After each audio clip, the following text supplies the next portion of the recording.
Hello and welcome once again to Crimewatch UK, where we're hoping you may be able to help with information on any of the cases we're going to be seeing this evening. The police officers here tonight are investigating 16 cases around the UK, from Strathclyde down to Devon. If you see anything at all you think you might recognise or know something about, please do call us.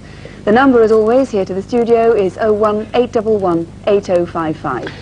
Last month, almost 1,000 viewers saw something on Crimewatch that they recognise.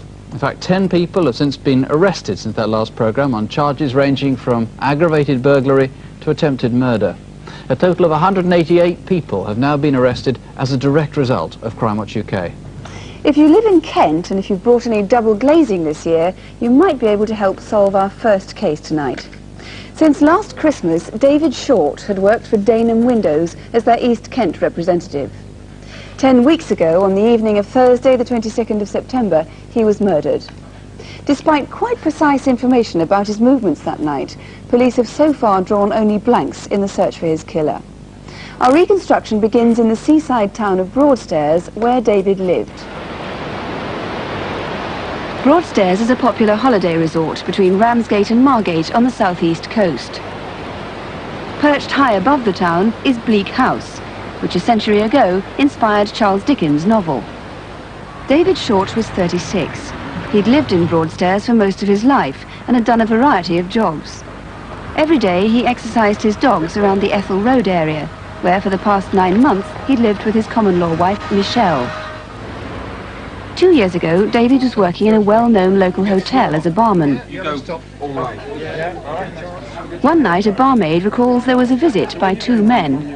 Oi, mate, any more trouble from you, and I'll bleed and kill you. Have you got that? What was that all about? Nothing. A week later, David reported to work with a swollen face and black eyes. David used to frequent various night spots in Margate and Ramsgate, and police are anxious to talk to anyone who may have seen him in these clubs.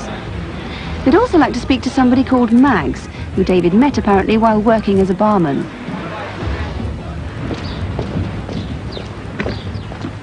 In January of this year, David left bartending and started selling double glazing, a job he'd done in the past.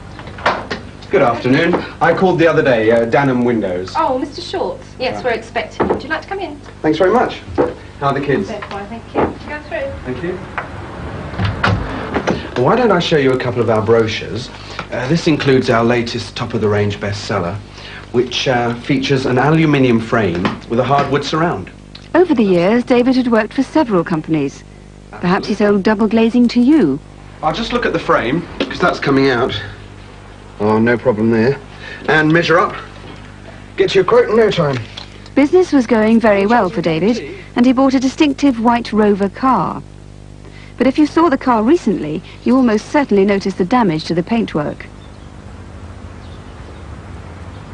About a month before his death, someone had vandalised his car with paint stripper while it was parked outside his home.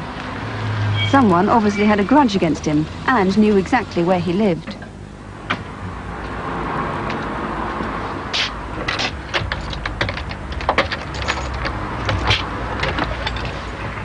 Two weeks before David was murdered, a neighbour noticed a short, dark-haired man with a moustache arguing with David on his doorstep. She thought perhaps it had something to do with his business.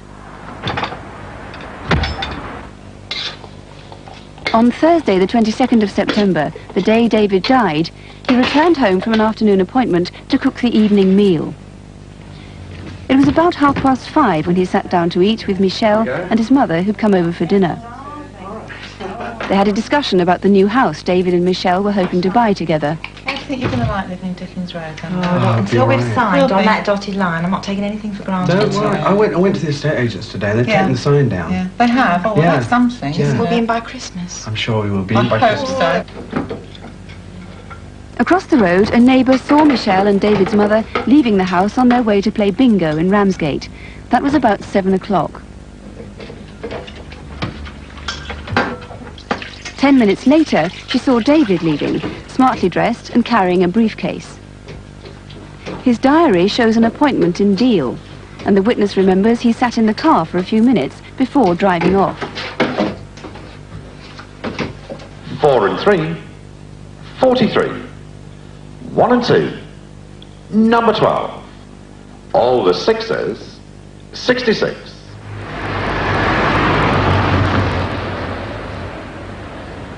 It was 9:15 when David returned home. There was a yellow Vauxhall Chevette parked across the road. It had broken down and the owner had gone off for help. At 9:15, just around the corner from David's home, a witness on St. Peter's Park Road saw a motorcyclist preparing to ride off. Police would like him to come forward. At about 9:20, the owner of the broken-down Chevette came back with his brother. They've told police that in the 20 minutes or so it took them to tow the car away, they don't remember seeing the white Rover. So had David gone out again? And if so, where? At about the same time, 1/4 mile away, another witness saw 2 men shouting in a car. The woman and child walking nearby may remember seeing the orange or red-coloured old-type saloon car.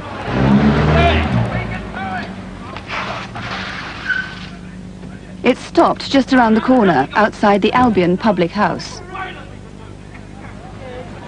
At 9:45, David's mother and Michelle left the bingo hall in Ramsgate. In the 15 minutes it took them to get home, David was murdered. His body was lying on the pathway by 2 broken milk bottles. At about the same time, a man was seen running down this nearby alleyway. When the police and ambulance arrived, it was discovered that David had been sprayed in the face with CS gas and hit on the head twice with a heavy object. Delta Alpha 30, Delta Alpha 30. Well, in charge of this case is Detective Chief Inspector David Birchall. Mr. Birchall, what sort of man was David Short? Well, to be frank, he wasn't very popular. He was a person who had many threats made to him. 2 people, some 2 years prior to him being murdered, threatened him in the Castle Keep Hotel, where he worked, and shortly after that he was beaten up. A month before he died, someone poured paint stripper over his car, causing considerable damage, and we still don't know who did that. And the person who called on him 10 days beforehand, who was on his doorstep, who we still haven't traced, was arguing with him. We are interested in the 2 people at the Castle Keep and that man. So it sounds as though there could be many possible motives for his death. There are. We've investigated many things, but we're still not clear about what the actual motive is. His social life seems to have been reasonably colourful. Yes, indeed it was. He was a person who enjoyed himself and went around the nightclubs in Margate and Ramsgate. And you wanted to find this person called Mags. Any clues on that? We haven't. We know that he was friendly with a person called Mags. We've put appeals out locally, but we've had no response. Anyone by the name of Mags who is associated with David Short, we'd like to hear from. Now, as I said in the film, CS gas was sprayed in David's face. Where could that have come from? Because it's illegal to sell it in this country. It is indeed. There are 2 canisters here. They are obtainable in France, and we'd like to hear from anyone who knows of anyone who had possession of CS gas in that type of canister, particularly people from Kent.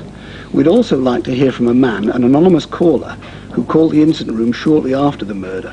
He told us that CS gas had been obtained in Dover to do a job in Margate.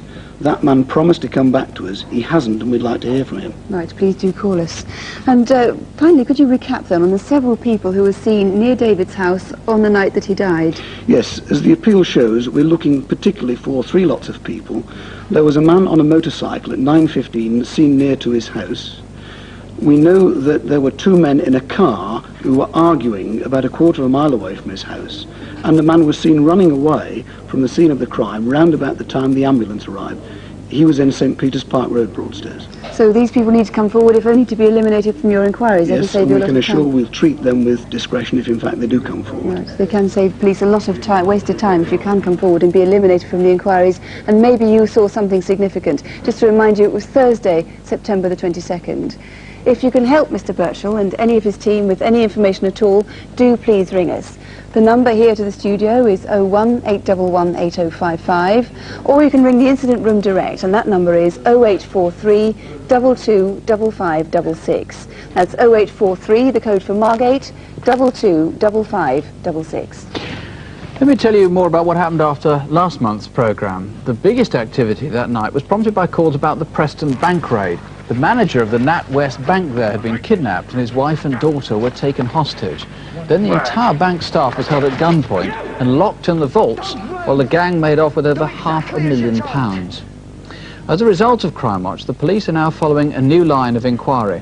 But they'd like to know in particular more about a red Ford Escort van, registration number B311HSC.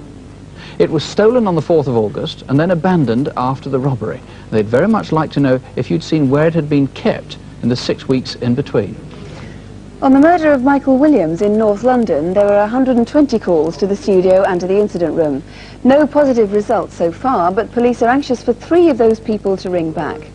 There was a man calling himself Paul who said he recognised the artist's impression of a man seen in Highgate Wood.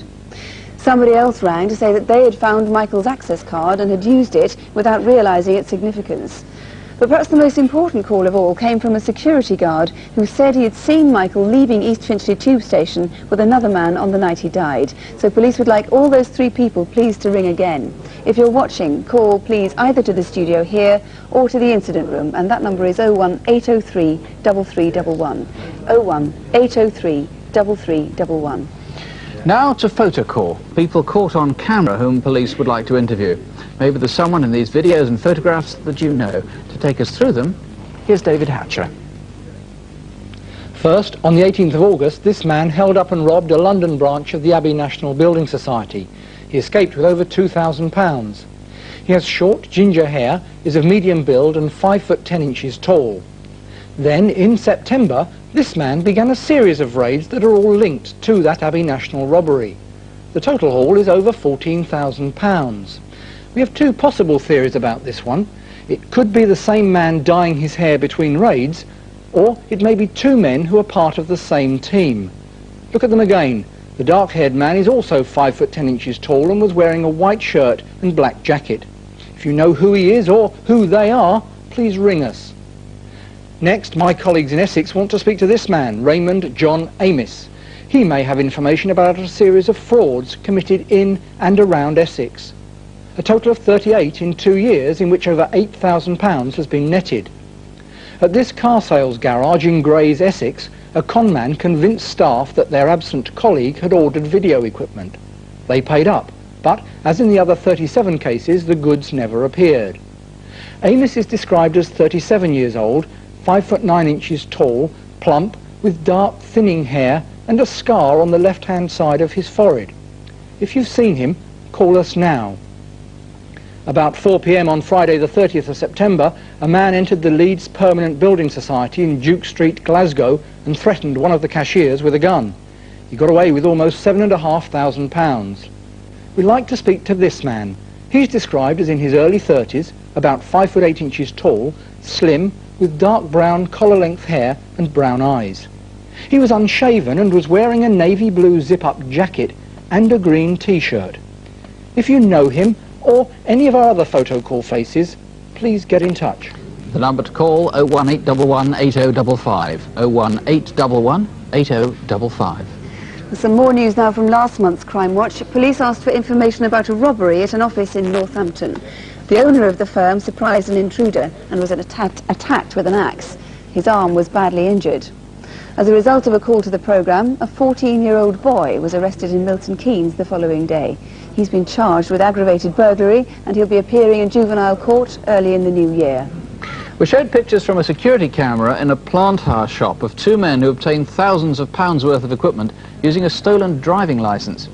Several viewers thought they recognised the pair, and as a direct result, 2 men have been arrested and charged with obtaining property by deception. Photocall, not surprisingly, often yields results, and last month we showed the picture of Leslie Baptiste, whom police wanted on warrant for offences involving a fraud. A few days after our programme, he walked into a City of London police station with his lawyer and gave himself up. He's now serving a 3-year prison sentence for fraud. Well, now we go to Liverpool. Detectives have asked us to help them find a killer who appears to be deranged. In fact, some newspapers have likened it to a Jack the Ripper crime. The facts are that someone, or conceivably several people, killed a prostitute and then mutilated her body. The victim, Linda Donaldson, was found 18 miles away at Winnick Lane near Lee. Helen Phelps takes up the story.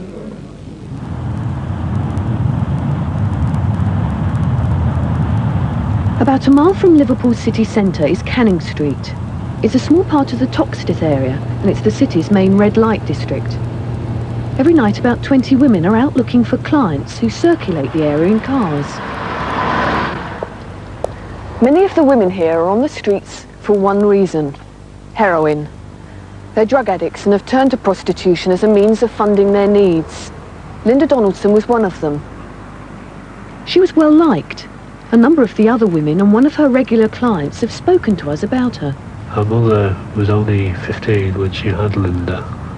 Her father was from another country and Linda never saw him. Linda was brought up by her grandmother. What was she like? Very friendly, a great personality. I found her quite a lovable person and loving in return. I was her client at first, obviously, but I really do miss her. I liked her. Everyone liked her. All the girls got on with her. If there ever was a punter that was really bad or evil, you know, or he wanted something that kinky, she'd tell you, she'd let you know about him. She just cared. She cared. She was that sort of person. Linda was careful in a number of ways. She regularly visited this clinic, which was set up to prevent the spread of AIDS by distributing free needles and condoms. And she took clients home by a back alley, back Canning Street, so as not to offend neighbours. I want somebody who walks the streets to respond. Linda was invited to appear on the Kilroy programme a year ago and talked about this very issue. Police in Liverpool wanted us to walk on a deserted street in front of the cathedral, and then they thought about it and others a bit more, and they put us back into the residential area. Do you get problems with residents in Liverpool? Well, I certainly don't walk past when someone's got kids around me. I wouldn't dream of chatting up a man right in front of kids. Not many girls will. From 7 o'clock on the night of Monday the 17th of October, Linda was at her regular spot here on the corner of Canning Street, where she lived, and Catherine Street. She was distinctive because she always wore black. Sometime before 10 o'clock, she visited the shop in Windsor Street to buy some groceries. It was part of a normal routine. After shopping, she returned to her flat to feed her pets. She walked everywhere quickly. Come on, love. Come on. Linda loved animals. She had a dog and 3 cats, strays which she and her flatmate had rescued from the streets. Where's my kiss then, eh? Hey? Yeah. In Belgium, the trial of the British fans involved in the Heysel disaster opens in confusion. Tonight, many of them are on their way back home to Liverpool. How much is it? By 11 o'clock, Linda was back at her usual corner. She was spotted by 2 policemen. You are? No. It was a quiet night, but other women say Linda met a number of clients. What's your name, love? It's Tracy. Tracy was her working name.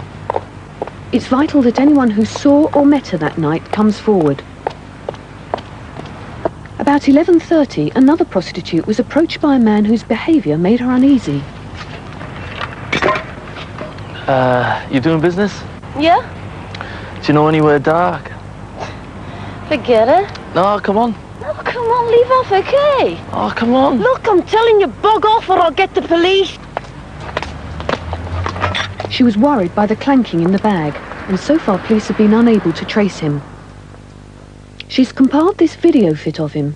He's described as 5 foot 11 inches tall, in his late 20s, and was wearing a white polo neck sweater. About 2 hours later, the same prostitute met Linda. Hiya, Linda, how's it going? It's a bit quiet. Yeah, it is. I've just had one of those weirdos tonight. You're joking. Told him to get on his bike. I'm going to call it a day now, okay? Right. See you around. Take care. Bye. Taxi.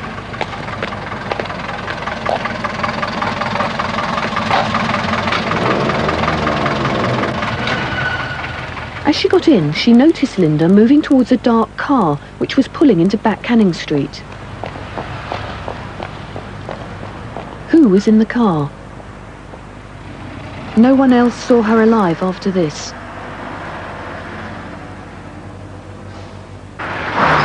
Just over 4 hours later, 18 miles away, a maroon Ford Granada Mark II was spotted parked in Winnick Lane near Lee. People in the car may have seen something, and police urgently need to speak to them. Then at lunchtime, this elderly couple pulled off the M6 at junction 22.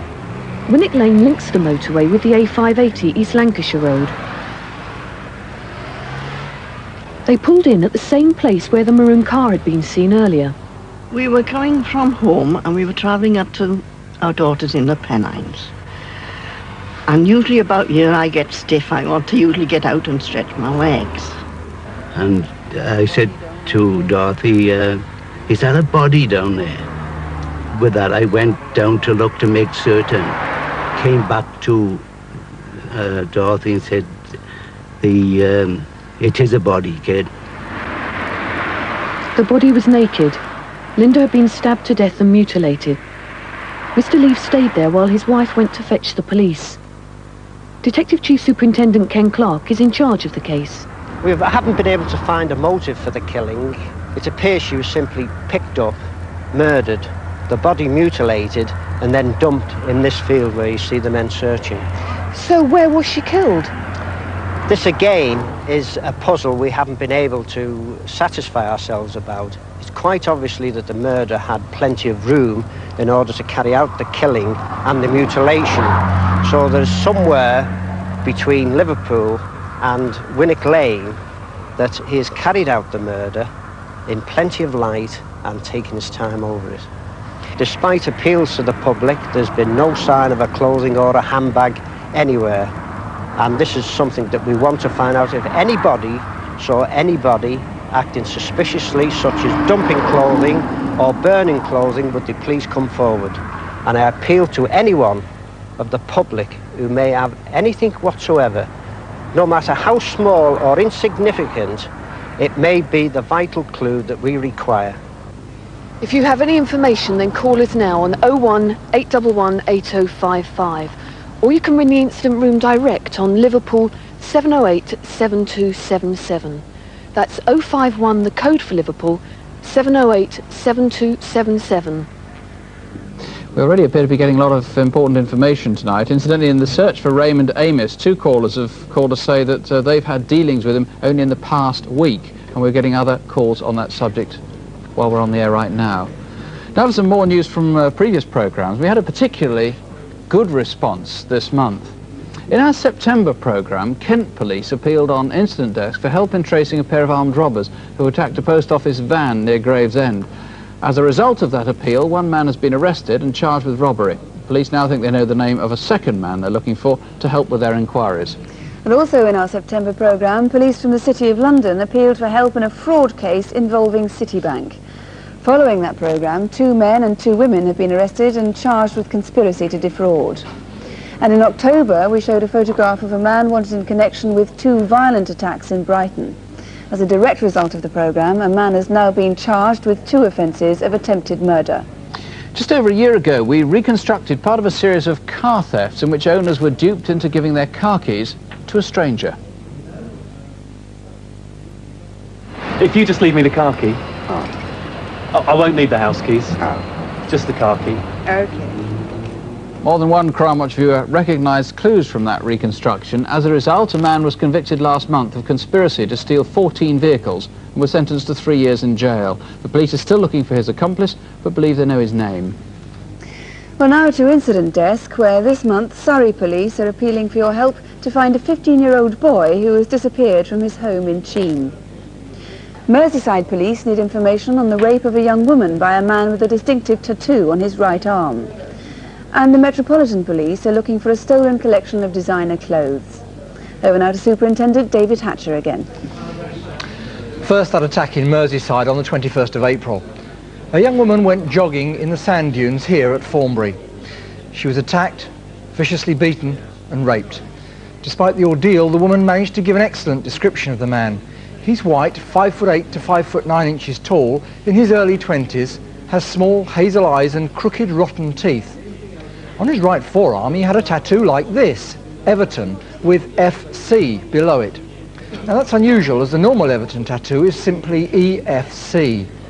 The man also had a gold and black onyx ring like this on his right hand. He was wearing a grey padded jacket and a white t-shirt with blue diagonal stripes on it, blue jeans and trainers. Here's what he might look like with our video fit added to the artist's drawing. 6 months later, on the 27th of October, a second woman was assaulted in Waterloo in Merseyside. She struggled and managed to get away. From her description, we think her attacker might be the same as the Formby rapist. We'd like to hear from you if you know anything about either of these attacks.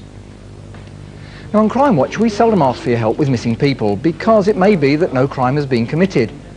But on this occasion, my colleagues in Surrey are convinced that the boy they're looking for did not leave home of his own accord. 15-year-old Lee Boxall disappeared on Saturday the 10th of September. He was last seen at 1 p.m. that afternoon in Sutton High Street. Lee is an avid football fan and supported Sutton United, but they were playing away in Lancashire, so he might have gone to another match. He could have gone to Selhurst Park to watch Charlton against Millwall, or to Plough Lane to see Wimbledon play West Ham. He might even have watched local non-league team Carshalton Athletic playing at their ground in Colston Avenue. Lee is slim, about 5'6" tall and quietly spoken. He was wearing a Flintstones t-shirt like this one and faded black jeans. It's now almost 3 months since he went missing. If you've seen him or know anything about his disappearance, please get in touch. There is a reward for information as to his whereabouts. Merseyside police need your help to find the killer of a 23-year-old man from Walton. And on Tuesday the 15th of November, James Gibson was murdered on Alderville Road. He was just yards from his home when he was approached by a gunman and shot at point-blank range. This man was seen getting into a black car after the shooting. He's in his late 20s, about 5'10" tall and of muscular build. And the following day, a black MG Maestro, registration number B809GUP, was found abandoned 2 miles from where James Gibson died. We now know that the car was stolen from Chester 5 days before, but where was it kept in between? If you recognise the man in the artist's impression or know anything about that black car, ring us. Next, British Transport Police in London need your help in solving a shocking crime that took place on London's underground system. On Sunday the 23rd of October, just before 4 p.m, a woman got on the Central Line tube at Ealing Broadway.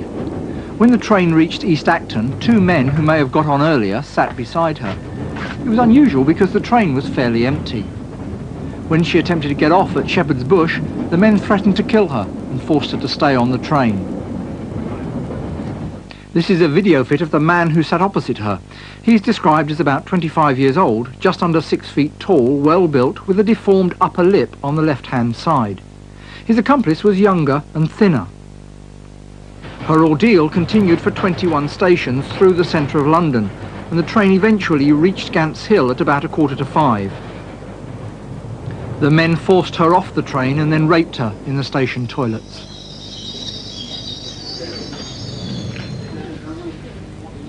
We know that several people got on and off that carriage, so if you saw this man or have any information, call us now. It's not often you find me amongst such finery, but on the night of the 1st of October, an entire collection of designer clothes was stolen from this building in Hardwidge Street, Southwark, London. The designer, Antonia Powell, had spent months preparing her summer 1989 collection for its official unveiling at the London Designers Show at Olympia. She managed to make copies of part of her collection just in time for the show, which was held 10 days later, and these are some of them. The collection consisted of hand-printed silk and linen ladies' clothes, skirts, tops and trousers. All the garments had Antonia Powell's distinctive label sewn inside. The burglary cost Antonia thousands of pounds in lost orders. And sadly, this type of theft is not an isolated case, particularly from designers just before a fashion show. So if you've any information about it, or if you've noticed any of these turning up on market stalls, please ring us now. And just to remind you of the number again here in the studio, it's 01811 8055, 01811 8055. Over the past 10 years, banks have tightened up their security measures against armed robberies. As a result, though, raiders have turned to hold-ups in the street, going for the vulnerable moments when cash has to be taken into or out of buildings. These attacks have in part transferred the risk from bank staff to security guards, but also to passers-by. Our next appeal is about one such raid which took place in Grays in Essex, where dozens of people were in the line of fire. The only actors in the film that follows are those who play the robbers. The witnesses all reenact the parts they played themselves. The reconstruction begins a week before the raid in a quiet road in Grays called Parkside. I looked out of the window and saw a young man get out of the car. Just thought, I wonder what he's doing. And so I went to the door, opened the door and went out as he was walking down the road. He turned round and looked at me, and I looked back at him and then came in. I was going to shout, what are you doing parking there? But I thought, oh, mustn't be that nosy. In this road it's very narrow and cars just don't park outside my house unless they're visiting. 1 week later, on the eve of the robbery, 3 vehicles were stolen in different parts of London. This 750cc Honda was taken from Lee Street, Hackney. This 750cc Suzuki was outside a motor parts shop in Godstone Road, Kenley, near Croydon. And this metallic grey Sierra was stolen from Perry Rise in Sydenham.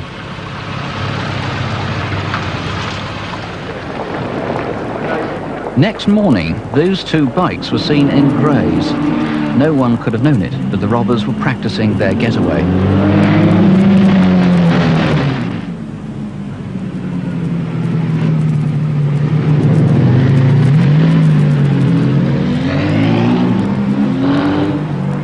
In this alley by the State Cinema, they were seen talking to a man who was carrying a sports bag.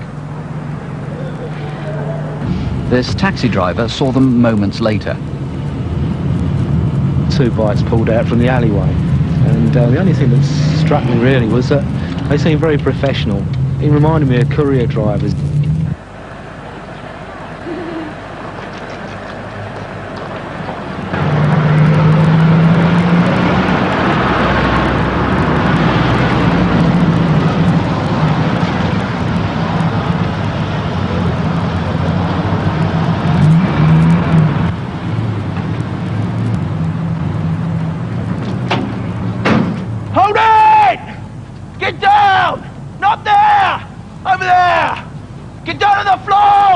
Keep your heads down! Don't move!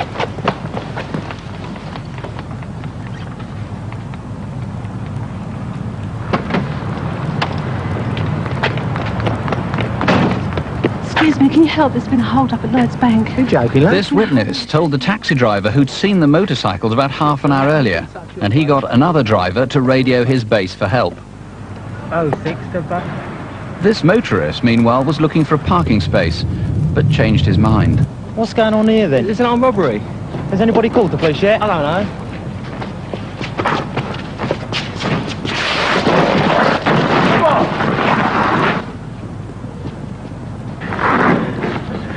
You got the line! Stay where you are! Go.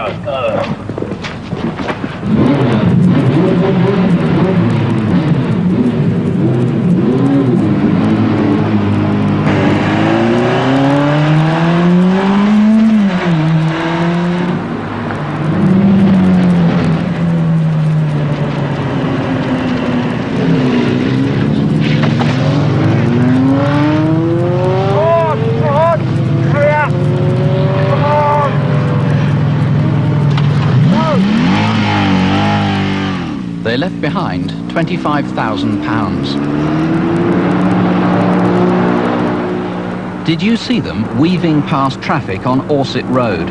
You might have noticed that the pillion passengers weren't wearing helmets.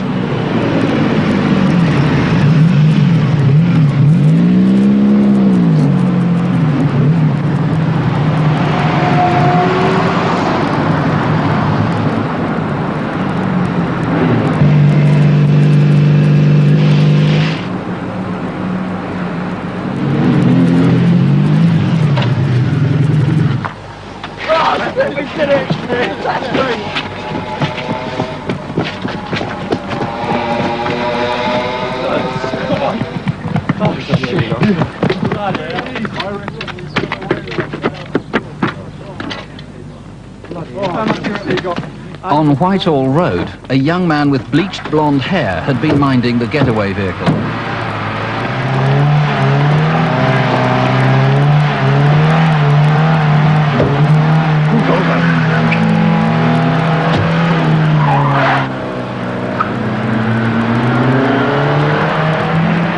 The blue hatchback has not been traced, but the Sierra was abandoned outside the bungalow in Parkside Road, where a blue hatchback had been seen a week before.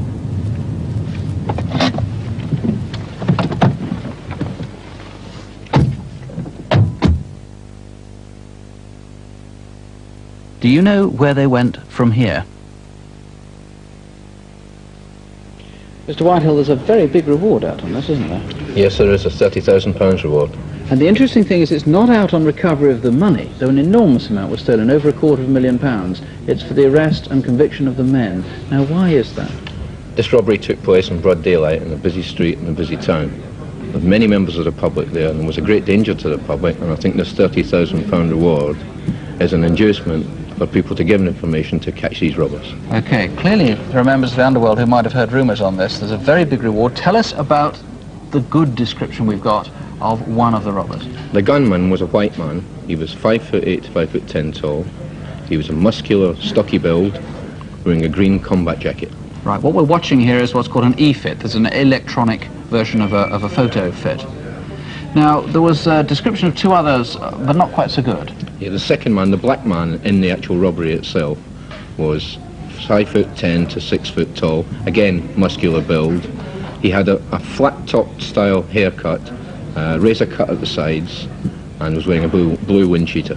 Then, of course, there was the young man who was apparently guarding the Blue Sierra. Yes, as we saw in the film, he had bleached hair, very neatly cut, and witnesses describe him as boyish, almost feminine looking. Now, it's his car that hasn't been traced. The Sierra, of course, was abandoned. That's right, and I'd like to emphasise that the hatchback, although it's portrayed in the reconstruction as a Fiesta, it may have been an Astra or a similar car, we just don't know.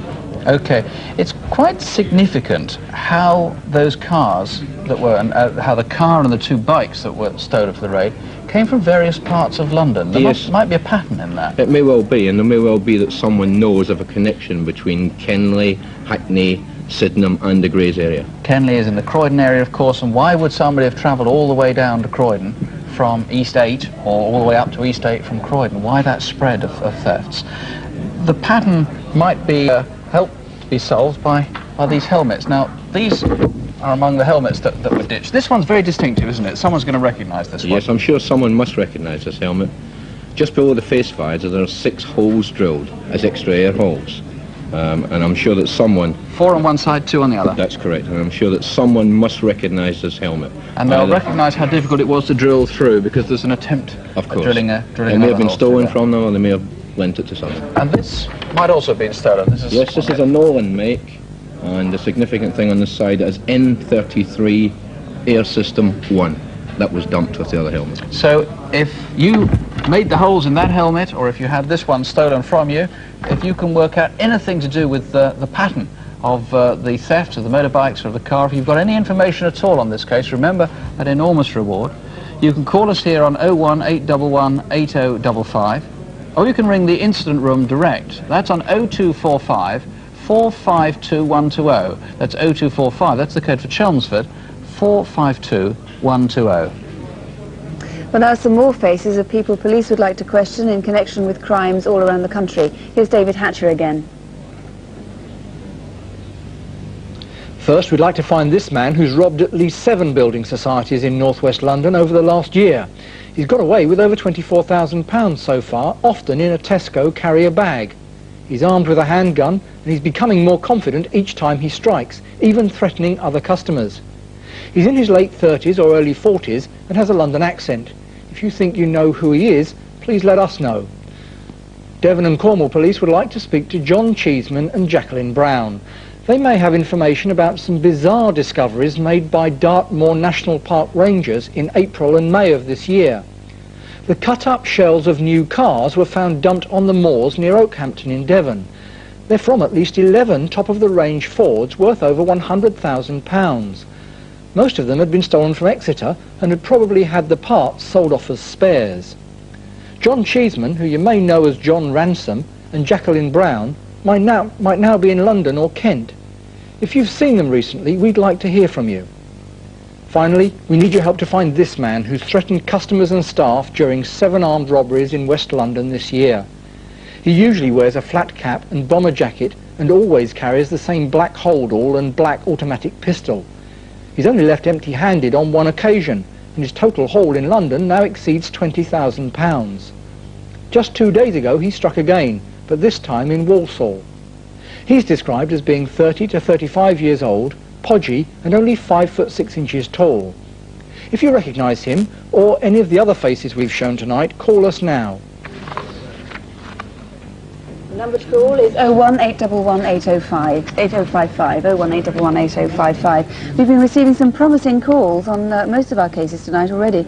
A caller to Southgate Police Station has some important information on the murder of David Short, and police believe this is a genuine call. He does seem to know a lot, and they'd be very pleased if he'd phone again. There are 1 or 2 more questions they'd like to ask, so please do ring back if you can. And a neighbour of David Short's also recognises the photo fit that we showed of a man arguing with him on the doorstep that time. I don't know whether that means we have a name for him or not, but we'll keep you posted on that. And after our first photo call, when we showed a picture of Raymond Amis, we've had many calls on that, which police believe might lead them to find Raymond Amis. Remember the Glasgow Building Society radio? 2 callers have independently come up with the same information, and police now believe they're on their way to identification in that case. And on the armed robber in London at the Building Society again, they think he's been positively identified by a number of callers, all giving the same name and the same details. And if there's any information you can add on any of tonight's cases, no matter how insignificant or insubstantial it might seem to you, do please give us a call. You can talk to a BBC researcher in the studio here if you prefer. The number again, 018118055. And the numbers of the incident rooms for all these cases are on CFAX on page 186, or you can write to us at Crimewatch UK, BBC TV, London W12 8QT. If you want to see more of what's happening as a result of the calls that are coming in, please join us for Crimewatch Update at 11:45 tonight, or there's a further update on Open Air at about 11:50 tomorrow morning. We'll be back with our next main programme in just over a month from now. That's after Christmas and the New Year holiday. In fact, it's on the 12th of January. From all of us at Crimewatch, have a marvellous, carefree and crime-free Christmas. And whatever happens, don't have nightmares, do sleep well. Good night. Good night.